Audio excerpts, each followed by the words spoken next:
Now we will begin Part A with the first conversation. Number 1. Why did the class move to a different room? We couldn't get into our regular classroom. Someone lost the key to it. What does the man mean?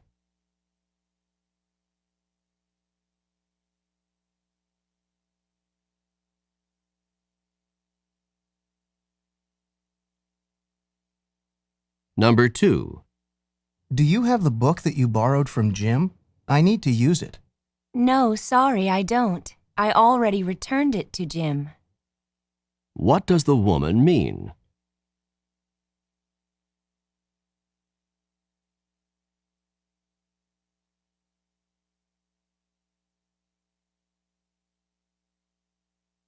Number 3. Are you still writing checks? I've written the checks for rent and electricity, but I still have a few more to take care of. What is the man most likely doing?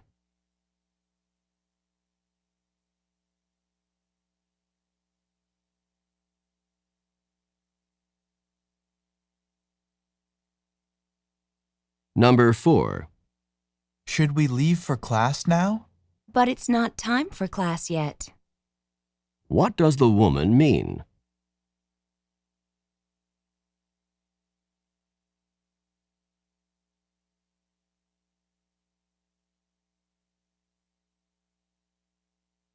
Number 5. Is the physiology class as difficult as I've heard? It's not terribly difficult, but it is time-consuming. What does the man mean?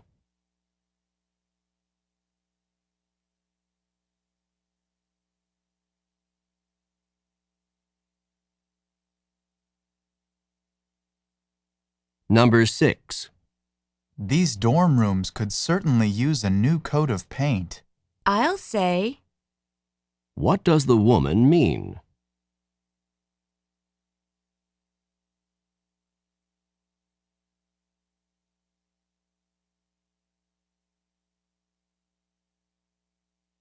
Number 7. Are you ready to work on the history paper? I will be in a couple of minutes. I have to finish the math problems before I start on history. What does the man mean?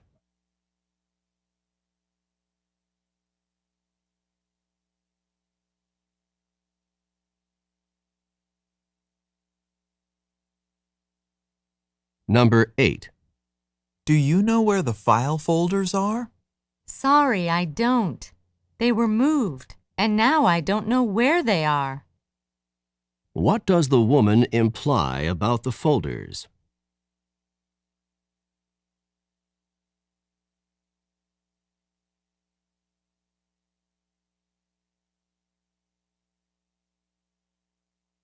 Number 9.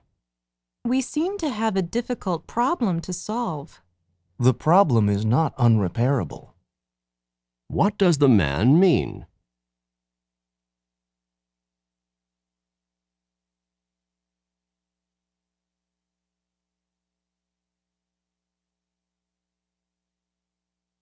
Number 10.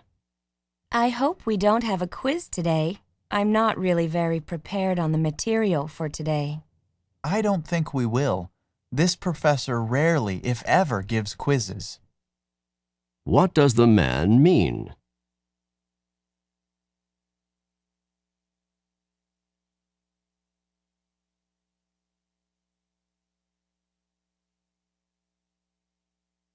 Number 11.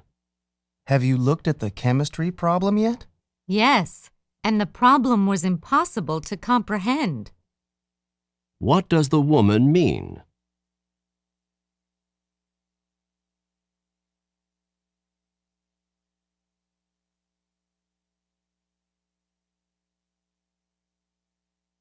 Number 12. Do you know if we have to pay a fee to see the exhibit at the museum? Not as far as I know. What does the man mean?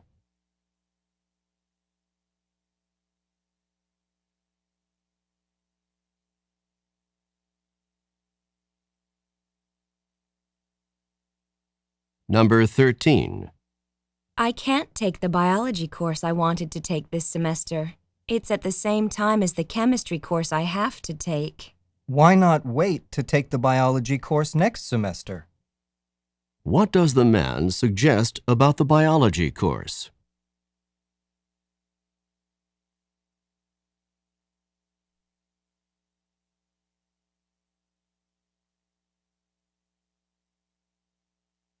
Number 14. Where are you going now?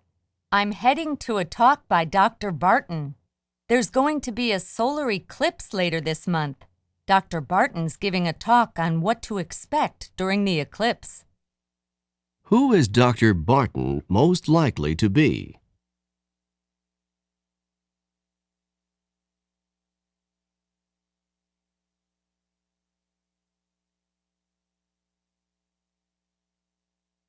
Number 15. Were you expecting such a nice gift? It couldn't have surprised me more. What does the woman mean?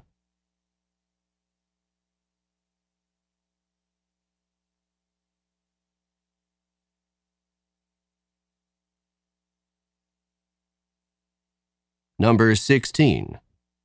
Have you been studying for long? For hours, and I'm all worn out. What does the woman mean?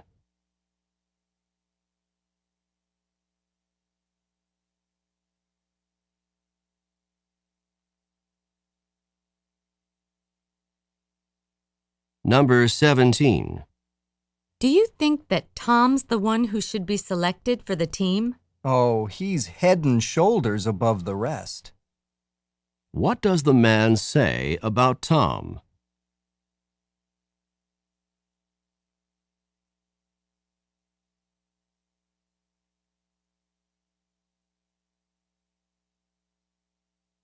Go on to the next page.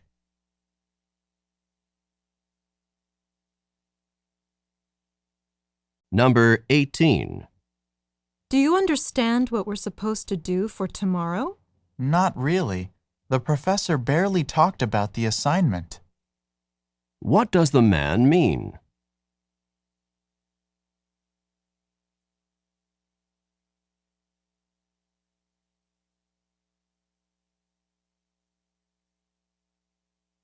Number 19. Did you go to the party last night? If I had known about it, I would have. What does the man say about the party?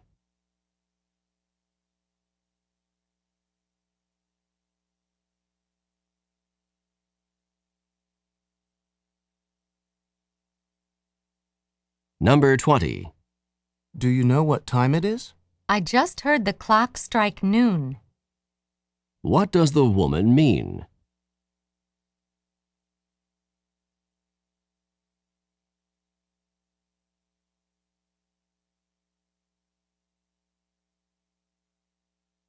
Number 21. I'll be staying at the beach with my family during spring break. So you did decide to take the trip after all. What did the man believe about the woman?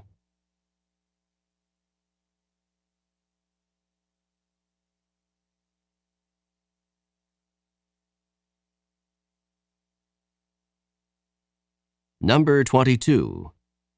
Did your nieces and nephews like the gifts you got for them? They couldn't have been more excited when they saw what I got them.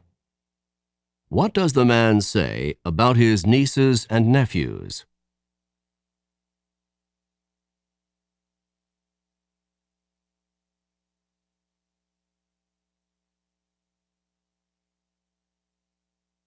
Number 23. Are you worried about having to give such a long speech in front of such a large audience? I think I can pull it off. What does the woman mean?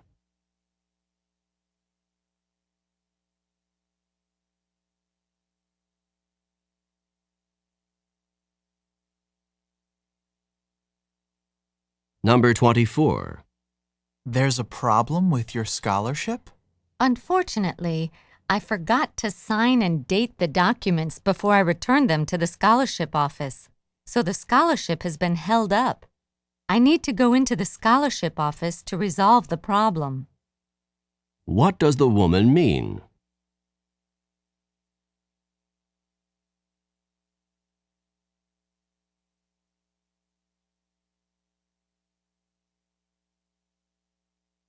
Number 25. Were the bills paid on time this month? I wish they had been. What does the man imply?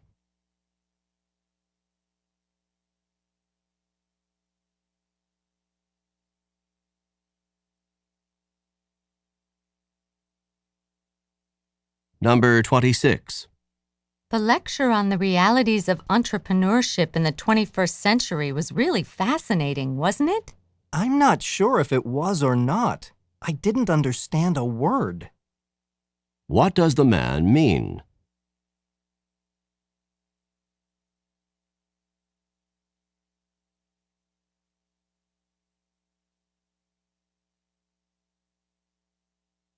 Number 27. I forgot to send the scholarship application in on time. You really missed the boat. What does the woman say to the man?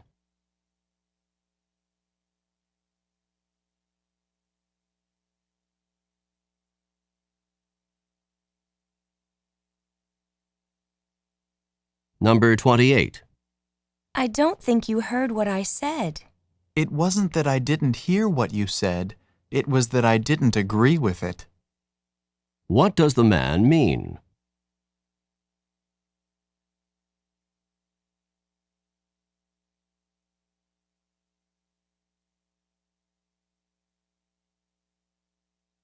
Number 29.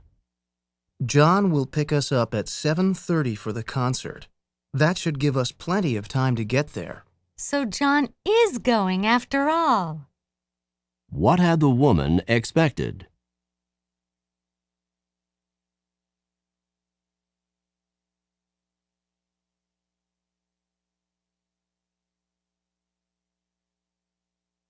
Number 30. Did you enjoy the trip? Not really. If the water hadn't been so rough and the boat hadn't rolled around so much, I would have enjoyed it more. What does the man mean?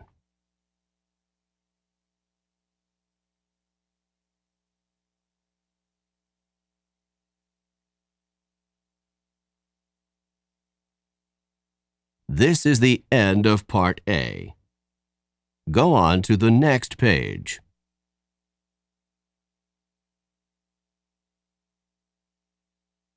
Now read along with me as I read the directions for Part B. Remember, you should not read ahead or turn the pages while the directions for this part are being read. Part B. Directions. In this part of the test, you will hear longer conversations. After each conversation, you will hear several questions. The conversations and questions will not be repeated. After you hear a question, read the 4 possible answers in your test book and choose the best answer. Then, on your answer sheet, find the number of the question and fill in the space that corresponds to the letter of the answer you have chosen. Remember, you are not allowed to take notes or write in your test book. Now we will begin Part B with the first conversation. Questions 31 through 34.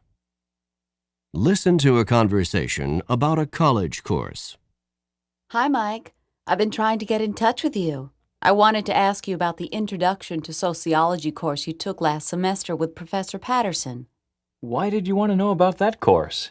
Well, Professor Patterson is teaching it again next semester, and I think I might take it. I wouldn't do that if I were you. Why not? Was it a terrible course? All the professor did was lecture day after day after day. He's a good enough lecturer, but I prefer courses where the students can participate more. I found it quite boring. That course doesn't sound so bad to me. In fact, I like that kind of course. You can listen to the professor's ideas and not feel any pressure to come up with something to say. Well, then maybe this course is for you. Number 31. Who is taking part in this conversation?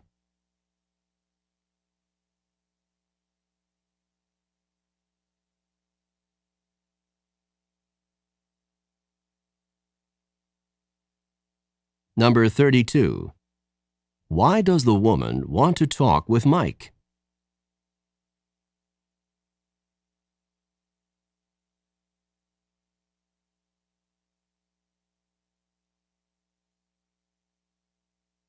Number 33. What kind of course does the man prefer?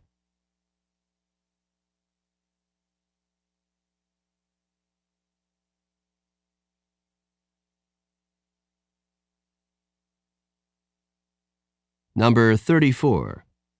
How does the woman feel about Professor Patterson's course?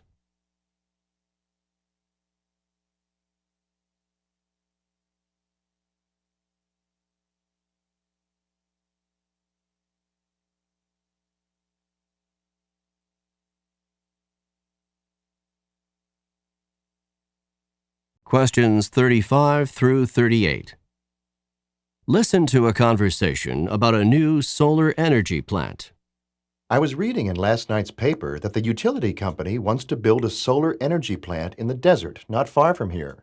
Do you think that's a good idea? A good idea? It's a great idea. Solar energy is the energy of the future. It's clean, it's safe, and it's abundant. What could be better? Won't the utility company just raise our rates to pay for this new plant? Well, the newspaper said that the utility company would need extra money to get the plant going, but in the long run, rates would be lower. And to have a constant supply of energy, that's a small price to pay. I'm not convinced that the price will be small. Number 35. How did the man learn about the new solar energy plant?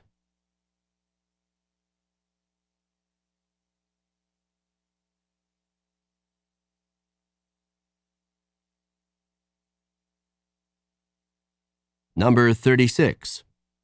Where will the solar energy plant be constructed?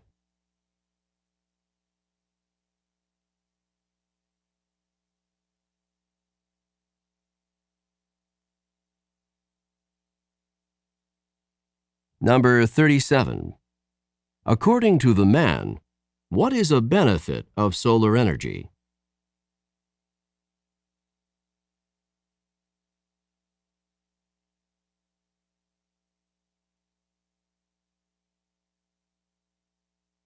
Number 38. How does the woman feel about the proposed solar energy plant?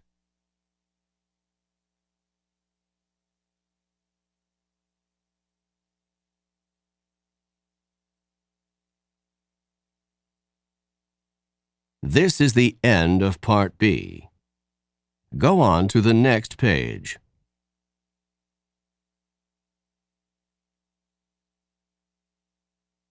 Now read along with me as I read the directions for Part C. Remember, you should not read ahead or turn the pages while the directions for this part are being read. Part C. Directions. In this part of the test, you will hear several talks. After each talk, you will hear some questions.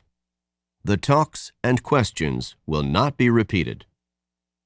After you hear a question, read the 4 possible answers in your test book and choose the best answer. Then, on your answer sheet, find the number of the question and fill in the space that corresponds to the letter of the answer you have chosen. Here is an example. On the recording, you will hear, "Listen to an instructor talk to his class about painting." Artist Grant Wood was a guiding force in the school of painting known as American Regionalist, a style reflecting the distinctive characteristics of art from rural areas of the United States. Wood began drawing animals on the family farm at the age of 3, and when he was 38, one of his paintings received a remarkable amount of public notice and acclaim. This painting, called American Gothic, is a starkly simple depiction of a serious couple staring directly out at the viewer. Now listen to a sample question. What style of painting is known as American Regionalist? In your test book, you will read A. Art from America's inner cities. B. Art from the central region of the U.S. C. Art from various urban areas in the U.S. D. Art from rural sections of America. The best answer to the question, what style of painting is known as American Regionalist, is D. Art from rural sections of America. Therefore, the correct choice is D. Now listen to another sample question. What is the name of Wood's most successful painting? In your test book, you will read A. American Regionalist. B. The Family Farm in Iowa. C. American Gothic. D. A Serious Couple. The best answer to the question, what is the name of Wood's most successful painting, is C. American Gothic. Therefore, the correct choice is C. Remember, you are not allowed to take notes or write in your test book. Now we will begin Part C with the first talk. Questions 39 through 42. Listen to a man talking to a group of students. Hello, I'm John Rogers, the manager of the student bookstore. All of you have been selected to work part-time in the bookstore while you are completing your university studies. One of the first things I need to do is prepare a work schedule, and I need 2 pieces of information from each of you in order to make up the schedule. First of all, I need to know the hours you are free to work. Each of you will be assigned 20 hours of work per week, and those hours could be any time that the bookstore is open, on weekdays, in the evenings, or on weekends. I would like each of you to write down for me the hours when you have classes so that I will know when you are free to work. The second piece of information that I need is your job preference.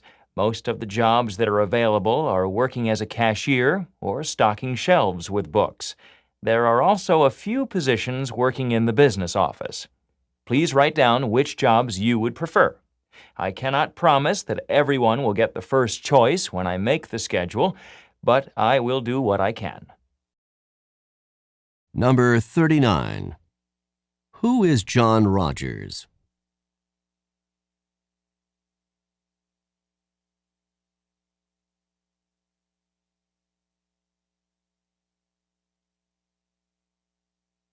Number 40.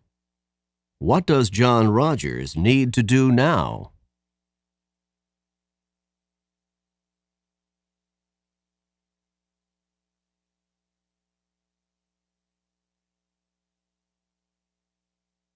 Number 41. What does John Rogers need to know?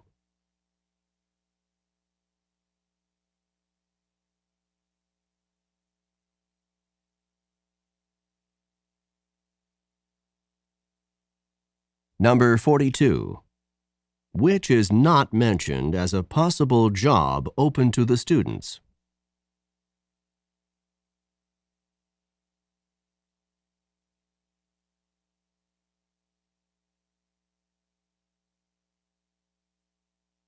Questions 43 through 46. Listen to a talk given by a woman. Did you know that those large plastic soda bottles that are so common today can actually get recycled into soft, warm, cuddly jackets and blankets with the feel of fleece? These bottles have generally been dumped into landfill rather than recycled, but now that's beginning to change. In this recycling process, the bottles are gathered at a plant, cleaned, and then crushed into tiny chips. The chips are melted and then shaped into long threads. These threads are spun into yarn and knit into cloth. It can then be dyed and made into fabric. The outcome of this process is a soft and warm cloth that can be made into items of clothing or blankets. It seems rather incredible that plastic soda bottles can be turned into something so soft and warm. I think that all of you should look for some of these products in stores and purchase them. They are great products, and they are great for the environment at the same time. Number 43. What is the topic of the talk?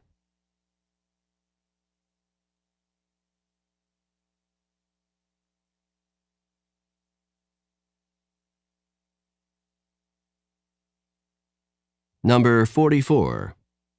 In the past, what commonly happened to the soda bottles?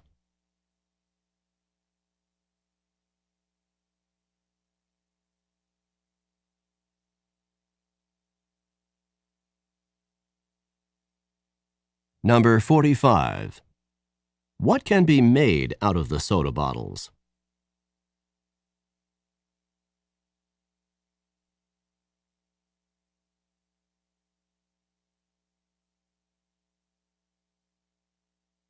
Number 46. What does the speaker recommend?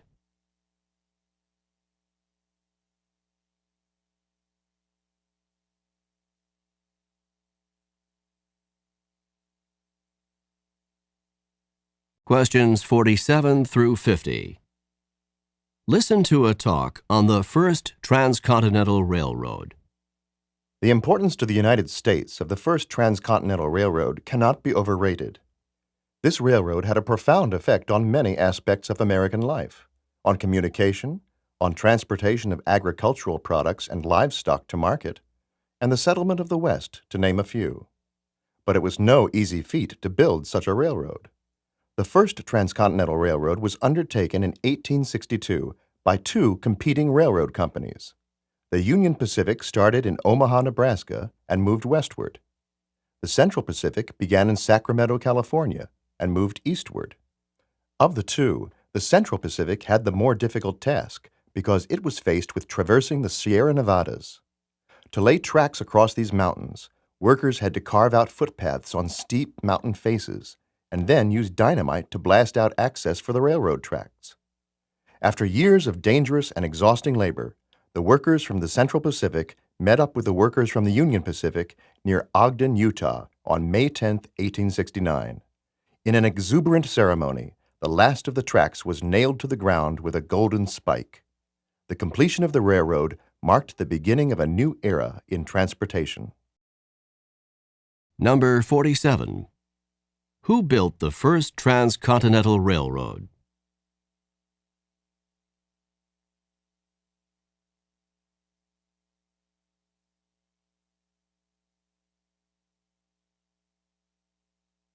Number 48. What was difficult about the job the Central Pacific workers had to complete?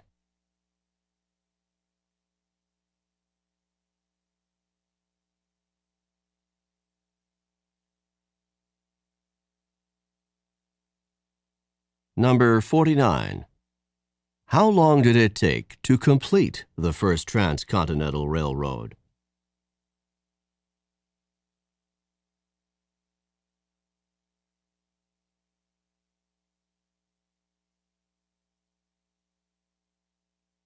Number 50. What happened at the ceremony marking the completion of the railroad?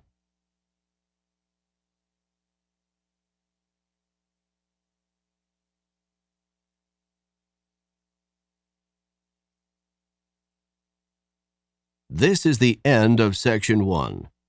Stop work on Section 1. Turn off the recording.